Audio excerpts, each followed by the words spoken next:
Good morning everybody, myself Acharya Vishvendra. कुछ question आपसे discuss करूंगा। जैसे फर्स्ट क्वेश्चन है स्ट्रेस इज, तो स्ट्रेस एक स्केलर क्वांटिटी होती है क्योंकि magnitude of force per unit area है, तो डायरेक्शन वगैरह का इसमें इन्वॉल्वमेंट नहीं है, तो इसलिए स्केलर ये स्केलर क्वांटिटी है। Next question is strain is ratio of, तो strain is basically change in parameter by original parameter, तो ये स्ट्रेन का इसमें डेफिनेशन आ जाएगा। Next is SI unit of stress is, तो ये होता है newton per metre square. Next is CGS unit of stress is, तो स्ट्रेस होता है फोर्स बाय एरिया, फोर्स का सीजीएस यूनिट डायन, एरिया का सेंटीमीटर स्क्वायर, तो स्ट्रेस का जो सीजीएस यूनिट है वो डायन पर सेंटीमीटर स्क्वायर आ जाएगा। अगला है ratio of SI and CGS unit of stress, तो इनका रेशियो आप कैलकुलेट करें, ये 10 आ जाएगा। Next is SI unit of strain is, तो स्ट्रेन यूनिटलेस होता है, तो इसका कोई यूनिट यहाँ पे नहीं होगा। Next is CGS unit of strain is, तो यूनिटलेस है, कोई यूनिट नहीं होगा।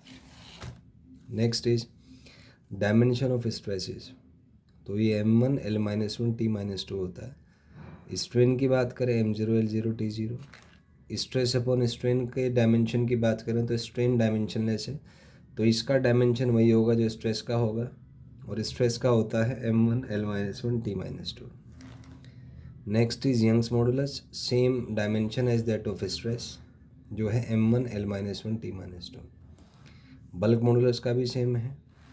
Modulus of rigidity, it also has got the same dimension as that of stress, pressure, energy density, bulk modulus, Young's modulus, and which is m1 L-1 T-2। Next is stress square by Y, तो stress और Y का dimension same है, तो ये power इससे cancel हो जाएगा। सो इसका डायमेंशन वही होगा जो स्ट्रेस का होता है, और स्ट्रेस का डायमेंशन है m1 L-1 T-2, तो ये आपका आ जाएगा। Next is dimension of stress into dimension of strain. Strain क्योंकि डायमेंशनलेस है, तो इसका डायमेंशन वही होगा जो स्ट्रेस का होता है, और स्ट्रेस का होता है m1 L-1 T-2, तो इसका डायमेंशन भी यही हो जाएगा।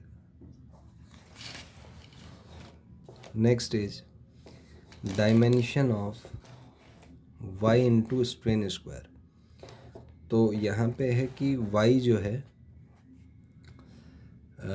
स्ट्रेन का क्योंकि डायमेंशन नहीं होता, तो इस फिजिकल क्वांटिटी का डायमेंशन वही होगा जो यंग्स मॉडुलस का है, और यंग्स मॉडुलस का डायमेंशन होता है m1 L-1 T-2, तो ये इसका डायमेंशन आ जाएगा।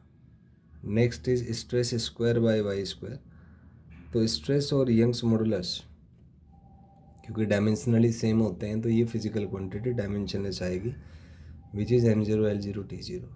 Next is dimension of energy, तो एनर्जी का डायमेंशन m1 L2 T-2 होता है। Next is dimension of work, work का डायमेंशन भी m1 L2 T-2 होगा। Next is energy by work का डायमेंशन, तो एनर्जी और वर्क क्योंकि दोनों का डायमेंशन सेम है, तो इसका डायमेंशन डायमेंशनलेस होगा m0 L0 T0।